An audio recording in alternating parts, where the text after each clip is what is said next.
Shalom, selamat malam saudara. Kita akan bersama-sama berdoa.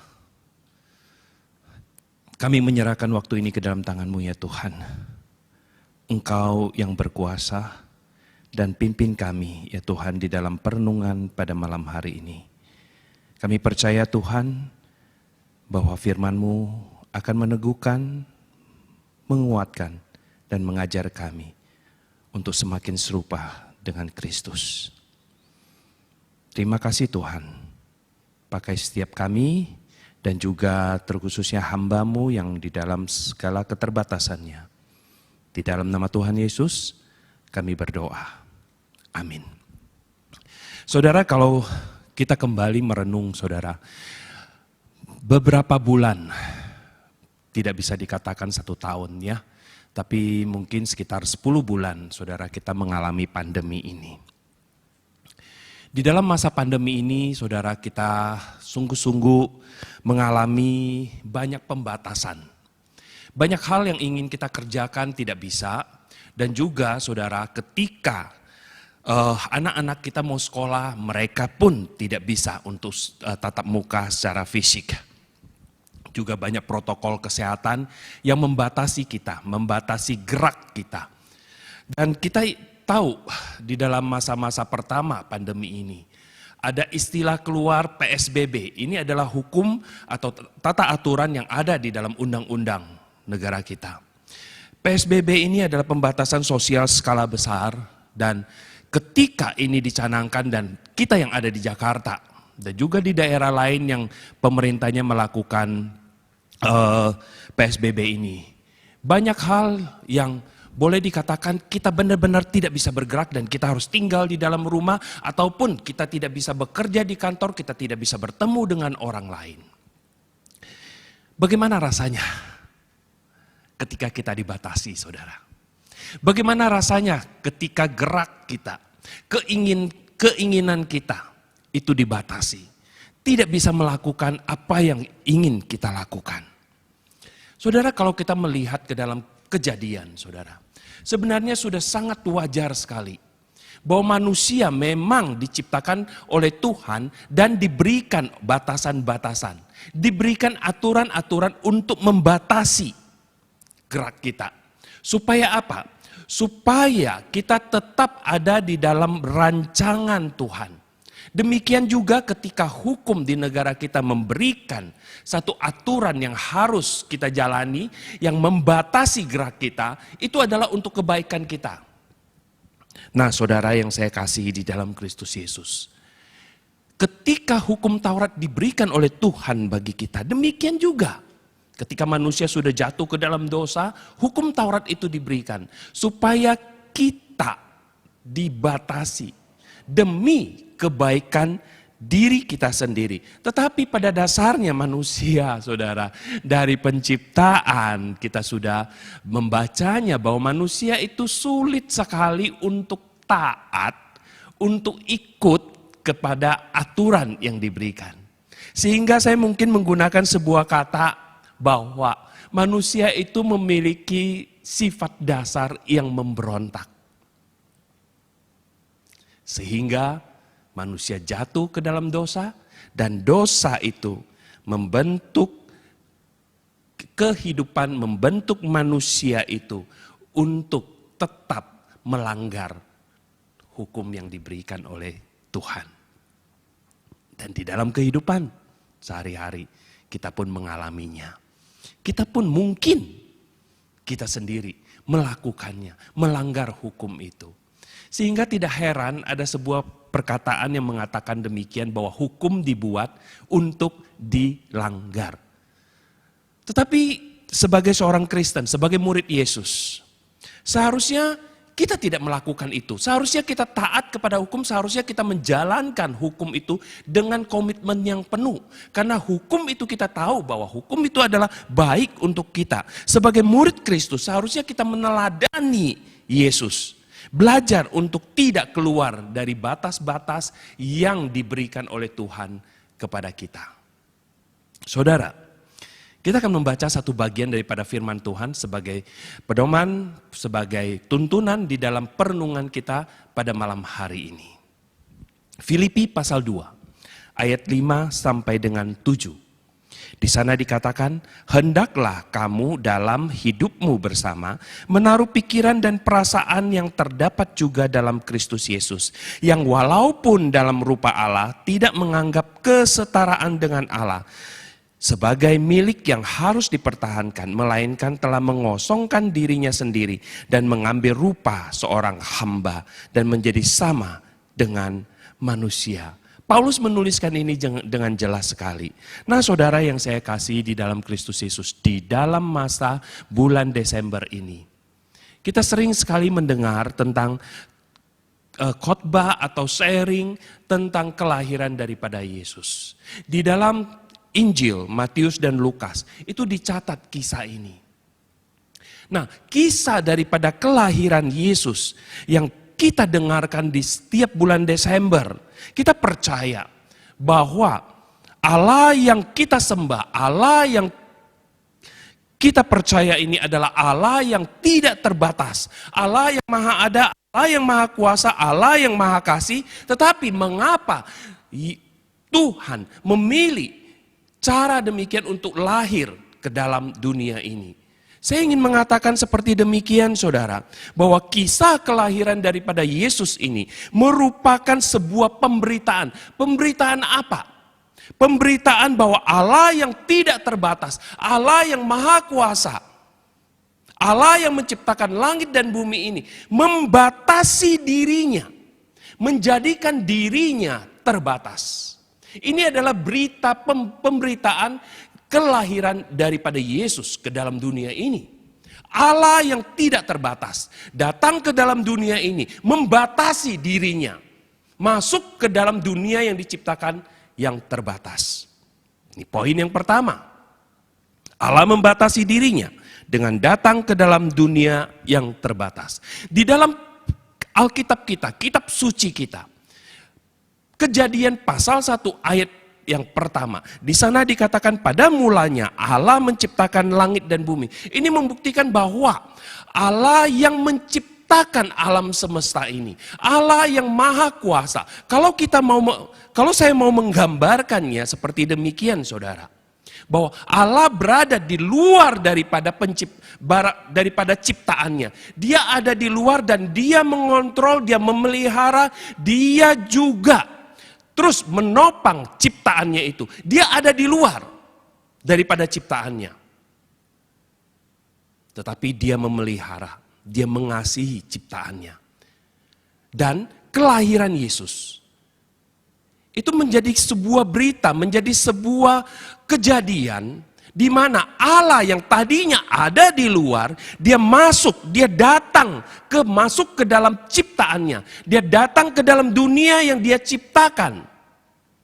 Sehingga dia yang tadinya di luar, yang tidak terbatas ini, masuk ke dalam yang terbatas. Saudara, kalau kita melihat Allah yang begitu besar yang ditulis oleh Yesaya pasal 40 ayat 12 yang mengatakan demikian, siapa yang menakar air laut dengan lekuk tangannya dan mengukur langit dengan jengkal, menyukat debu tanah dengan takaran, menimbang gunung-gunung dengan dacing atau bukit-bukit dengan neraca. Yesaya ingin mengatakan kepada kita bahwa Allah itu sangat besar. Bagaimana mungkin bisa menampung Allah? Bagaimana mungkin ciptaannya, dunia ini menampung Allah yang begitu besar? Padahal seluruh dunia ini hanya ada di dalam telapak tangannya. Bukan di dalam telapak tangan, tetapi ada di dalam lekuk tangannya. Bagaimana dia masuk? Inilah saudara yang saya ingin katakan bahwa Allah di dalam kekuasaannya, dia membatasi dirinya masuk ke dalam dunia. Saudara, ketika Allah memutuskan untuk membatasi dirinya dengan masuk ke dalam dunia yang terbatas, berarti Allah harus mengikuti aturan-aturan yang sudah dia buat. Dan dia masuk ke dalam dunia ini, dia mengikuti rule, mengikuti aturan, mengikuti hukum, mengikuti batasan, mengikuti norma-norma yang berlaku di dalam dunia. Sehingga Paulus menuliskannya di dalam Filipi ini bahwa ketika Yesus hadir di dalam dunia ini, dia tidak menganggap kesetaraannya dengan Allah itu sebagai milik yang harus dipertahankan. Karena dia sudah masuk ke dalam dunia ini, maka dia harus menjalani kehidupan itu sebagai seorang manusia. Banyak yang harus dijalankan, banyak yang harus dibatasi. Saudara, coba renungkan baik-baik.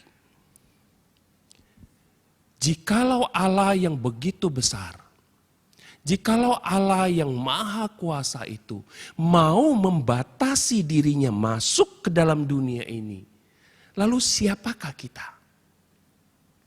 Siapakah kita? Kita adalah orang-orang yang diberikan hak sebagai anak-anak Allah. Bukankah kita harus berlaku sebagai anak-anak Allah untuk hidup bersama, menaruh pikiran dan perasaan yang terdapat di dalam Kristus Yesus, yang merendahkan dirinya, yang membatasi dirinya masuk ke dalam dunia yang Dia ciptakan ini. Sebagai anak-anak Allah, hendaklah dengan rendah hati kita menganggap yang lain lebih utama daripada diri kita sendiri. Tidak hanya memperhatikan kepentingan diri kita sendiri, tetapi juga kepentingan orang lain. Demikian yang diteladankan oleh Yesus, Tuhan Allah kita. Ketika Dia membatasi dirinya masuk ke dalam dunia ini, Dia bukan melakukannya untuk dirinya sendiri, bukan, tetapi Dia melakukan untuk manusia-manusia yang Dia ciptakan, untuk orang-orang yang Dia ciptakan, untuk orang-orang yang Dia pilih, yang percaya kepadanya. Dia lakukan semua itu bukan untuk kepentingan dirinya, tetapi untuk manusia. Poin yang kedua, saudara. Allah membatasi dirinya dengan mengambil rupa manusia seperti kita. Ketika Allah membatasi dirinya masuk ke dalam dunia ini, Dia harus menjalani perjalanan hidup daripada manusia itu, yaitu dikandung 9 bulan 10 hari, dan dia harus lahir sebagai seorang bayi yang tidak berdaya, yang ditaruh di dalam palungan, karena banyak orang, karena pada saat itu tidak ada yang mau memberikan tempat bagi dia. Dia datang, dibungkus dengan kain lampin, ditaruh di dalam palungan, di tempat yang sederhana, yang terbatas. Padahal Dia adalah Allah yang kaya. Dia bisa saja kan memilih untuk lahir di dalam istana. Boleh kan? Tetapi mengapa Dia melakukan ini? Dia melakukan ini untuk menyatakan pembatasan dirinya di dalam kesederhanaan. Ketika Filipi menggunakan kata mengambil rupa, ini bukan berarti, tidak bisa diterjemahkan sebagai berpura-pura, tidak saudara. Tetapi dia benar-benar lahir sebagai seorang bayi yang tidak berdaya. Yang ketika Herodes mau membunuh dia harus mengandalkan orang tuanya untuk membawa dia menyingkir ke Mesir. Dia tidak berdaya. Padahal dia bisa saja mengutus bala tentara langit untuk menjaga dia, untuk melawan, untuk melindungi dia. Tetapi ketika dia mengambil rupa sebagai manusia, dia membatasi dirinya. Dia mengekang semuanya dan menjalani kehidupannya sebagai manusia. Saudara, Allah yang tadinya tidak kenal akan lapar, haus, lelah, Dia membatasi dirinya dengan merasakan lapar, haus, dan lelah. Dia, Allah yang tidak mengenal akan penderitaan dan kesakitan, Dia membatasi dirinya dengan merasakan penderitaan dan kesakitan itu. Hal ini mengajarkan kepada kita apa saudara? Penulis Ibrani dengan jelas mengatakan kepada kita, Yesus adalah Tuhan yang juga merasakan kelemahan-kelemahan kita. Ketika Yesus, Allah yang datang ke dalam dunia, mengambil rupa sebagai manusia, dia hidup sebagai seorang manusia. Dia mengenal, dia tahu apa yang dihadapi oleh manusia. Sehingga saudara, ketika kita mengalami penderitaan, ketika kita lapar, ketika kita haus, ketika kita kesakitan, percayalah bahwa dia mengerti, bahwa dia di dalam kemanusiaannya juga telah merasakan apa yang kita rasakan. Di dalam masa-masa seperti demikian, saudara, Natal tahun ini menjadi sebuah Natal yang patut kita catat di dalam kehidupan kita.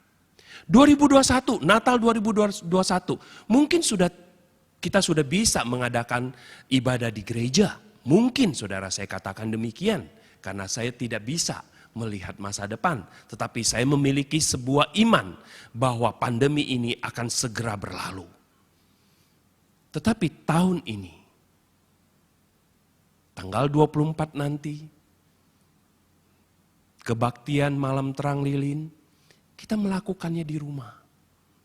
Bagaimana suasana yang biasanya kita lakukan di gereja yang begitu syahdu dengan saudara-saudara seiman, kita lakukan di rumah bersama dengan keluarga kita, dengan istri, dengan anak. Dan mungkin bagi saudara yang sendirian, saudara menyalakan lilinnya sendiri di rumah. Renungkan itu, saudara. Renungkan itu baik-baik di hadapan Tuhan. Bahwa Tuhan tahu, Tuhan merasakannya. Ketika dia lahir di dalam dunia ini, tidak ada orang yang menerima dia. Di malam terang lilin nanti, kita bisa merasakan. Tadinya kita boleh bersama-sama. Tetapi di tahun ini, mungkin kita hanya merayakannya dengan keluarga kita di rumah. Ini menjadi sebuah catatan, menjadi sebuah ingat-ingatan bahwa Yesus 2000 tahun yang lalu ketika dia lahir di dalam dunia ini, dia pun mengalami hal yang sama dengan kita pada saat sekarang ini. Karena dia merasakannya, karena dia mengalaminya, karena dia menjalaninya. Saudara, dia mengerti bagaimana perasaan kita, bagaimana kehidupan kita. Dan kita harus percaya bahwa dia sanggup untuk menolong kita. Dia sanggup untuk meneguhkan kita. Dia sanggup untuk melakukan sebuah kuasa yang besar di dalam kehidupan kita. Dia sanggup untuk melakukan perubahan di dalam kehidupan kita. Karena dia tahu siapa kita. Dia mengenal kita. Dan dia juga merasakan apa yang kita rasakan. Saudara yang saya kasih di dalam Kristus Yesus. Ketika Allah membatasi dirinya dengan mengambil rupa manusia sama seperti kita. Kita harus sungguh-sungguh percaya bahwa dia adalah gunung batu tempat kita bersandar. Dan dia adalah pembela dan penolong kita yang tidak pernah tertidur. Karena dia menjalaninya bersama dengan kita. Poin yang ketiga, Allah membatasi dirinya dengan menjadi domba penebus dosa manusia. Saudara, ketika dia datang ke dalam dunia ini, membatasi dirinya, tujuannya adalah untuk kita, orang-orang yang dia ciptakan, yang dia kasihi. Karena kita tidak mungkin keluar atau lepas daripada dosa kita. Bagian daripada kita seharusnya adalah kematian. Bagian kita seharusnya adalah neraka jahanam. Bagian kita seharusnya adalah api yang tidak pernah padam itu. Tetapi karena Allah yang begitu mengasihi kita, dia membatasi dirinya datang ke dalam dunia ini. Dan menjadikan dirinya sebagai domba penebus salah. Saudara, siapa kita? Tidak ada satupun daripada kita yang sanggup lepas atau melepaskan diri atau lari dari hukuman Tuhan. Jikalau bukan Yesus yang lahir ke dalam dunia ini, jikalau bukan Allah yang membatasi dirinya lahir ke dalam dunia ini, kita tidak akan mungkin memiliki pengharapan. Kita tidak akan mungkin selamat.